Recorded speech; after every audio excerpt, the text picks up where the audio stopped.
fight when driving? Have you? I'm the national fighting driving champion of the world. Gang member, don't you know?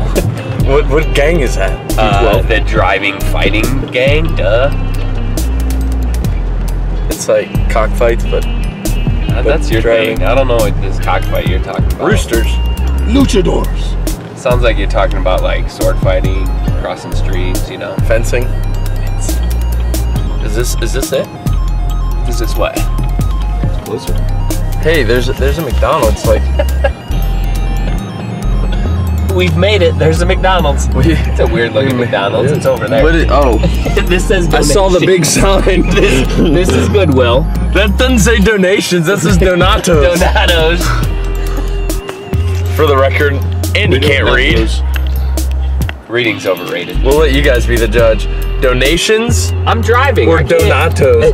Oh, you can fight and drive, but you can't read and drive. Duh. So how did you operate that? You did that, not me. Remember? I said, Nick, put that in for me. I don't know how we made it this far. What is Donatos? It's like Goodwill, but like... It looks like a restaurant. It does look like a restaurant. I don't think it's a Goodwill. Is it like a Goodwill for food? I hope not. You donate cheap food? McDonald's donates, that's why it's right across the street. Donatos. Donatos. How are we a mile and a half away? I feel like we'd be able I don't know, but we're in downtown Columbus, It's over and there. we're looking for the hotel, which is somewhere over yonder. Left. And It's to the west, yeah. we'll see you guys in there.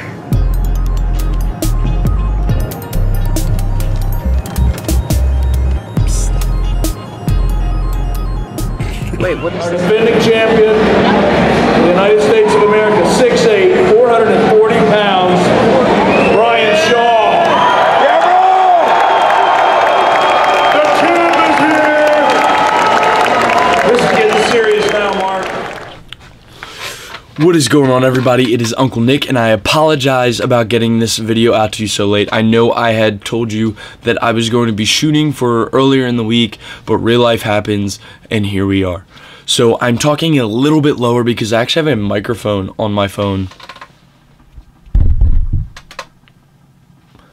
It allows me to actually use an inside voice, because if I talk at my normal volume, which is loud and obnoxious,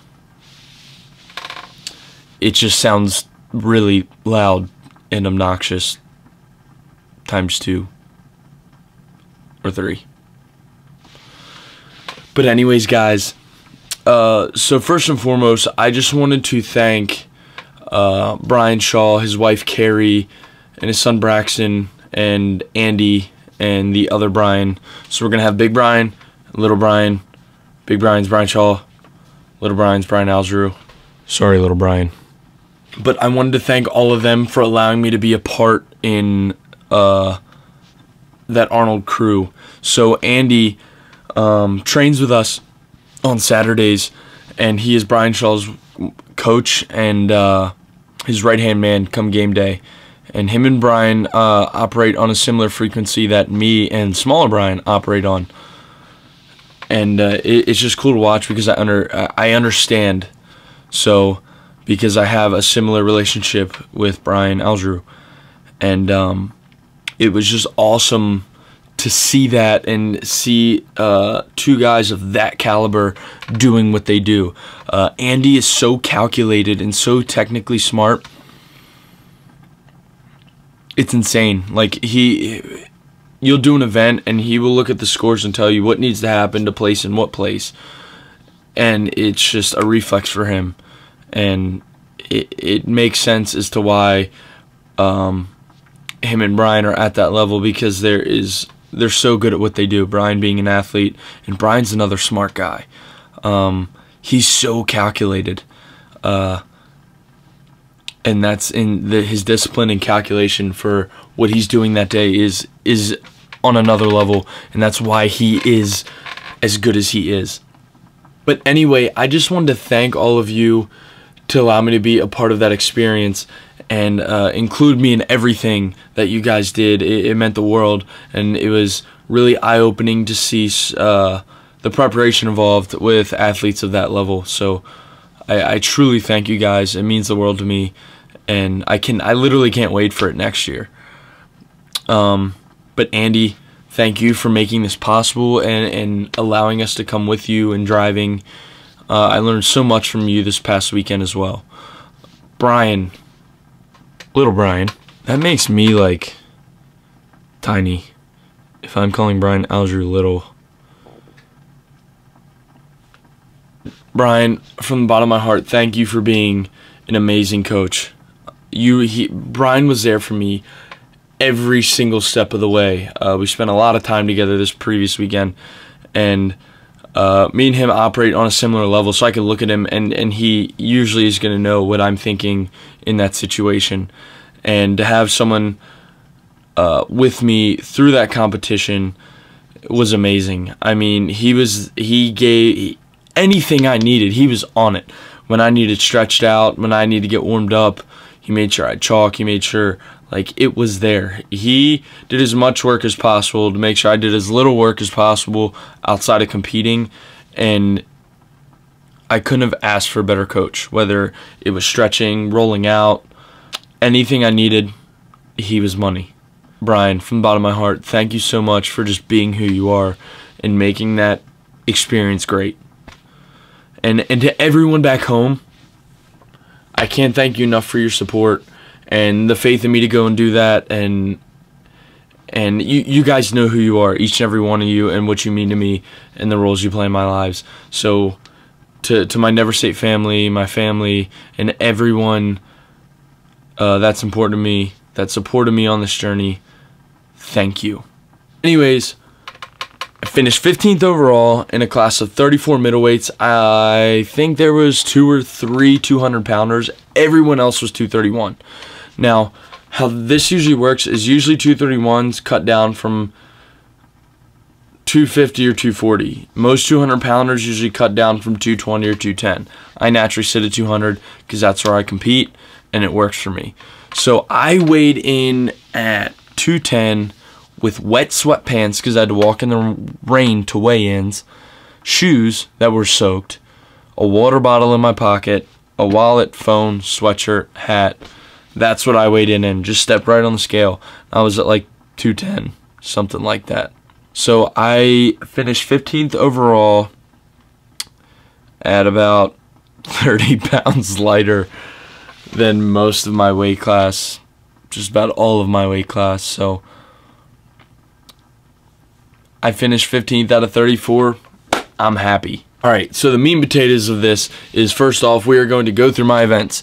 After each event, I'm going to recap what went right and what I could have done better, and hopefully that it gives you guys something to grasp and learn from in those events.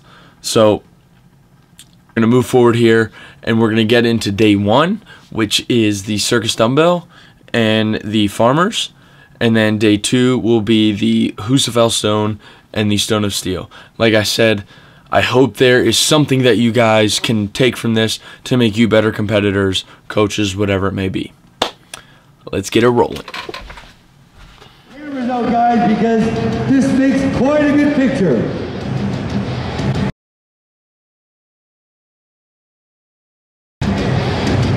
Favorite number?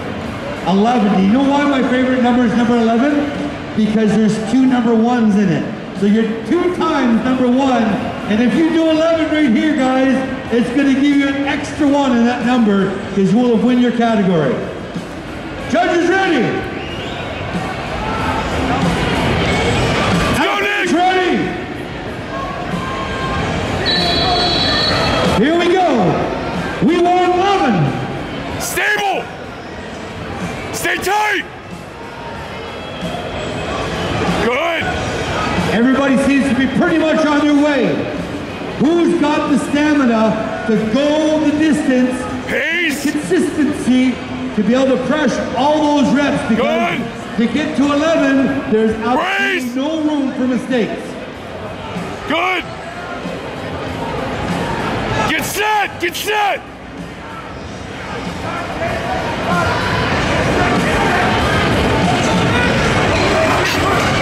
20 seconds. You're okay, you're okay.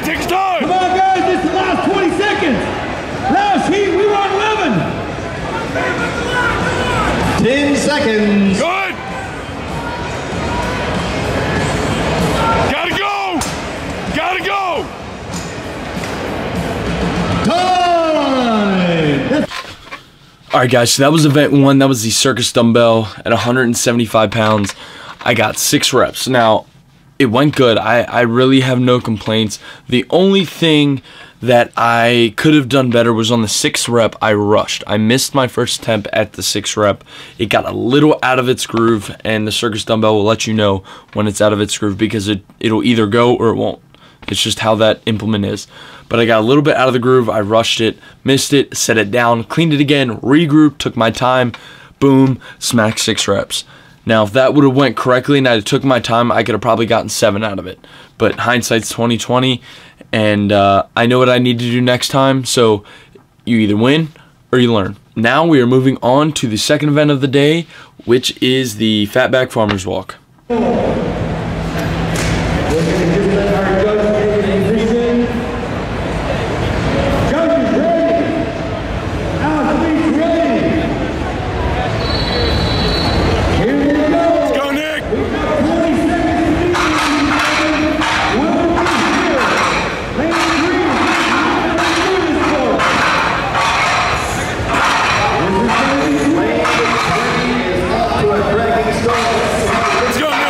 You're fine.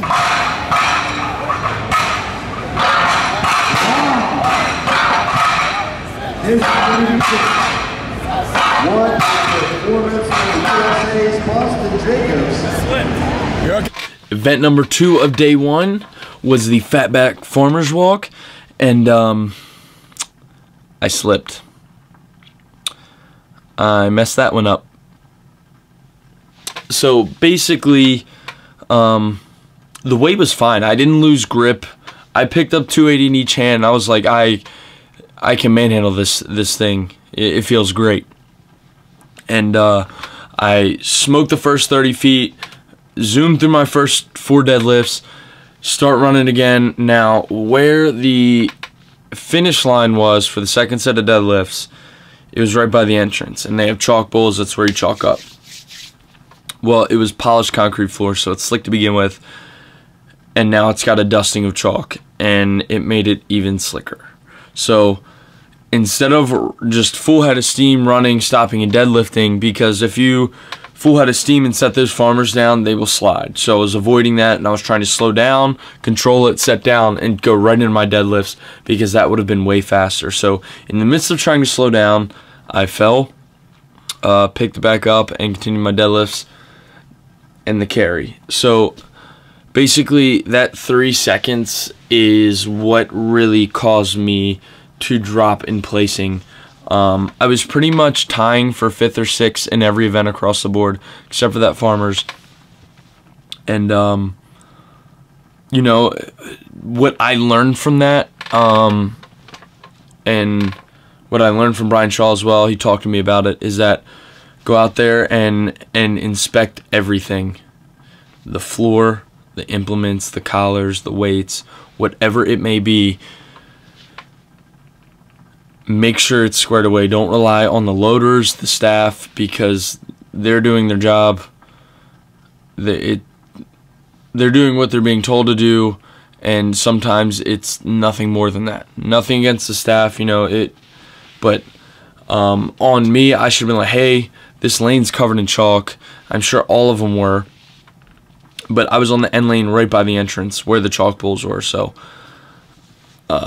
mine definitely was.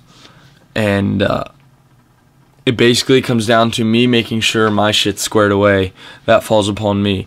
So looking back, from now on, before any event, I'm going to inspect the flooring, I'm going to inspect the implements, make sure everything's squared away, tight, not loose, whatever, not slippery, and I know what I'm getting into. That's hard to do sometimes when you're thinking about the task at hand, but my word of advice to you guys is don't walk up to something and just grip it and rip it in come game day. Make sure everything is squared away in how you want it. Alright. So we're going to move on to day 2, which was the Husafel and the Stone of Steel over bar. Ready? I think we're going to get a quick time out of here. 300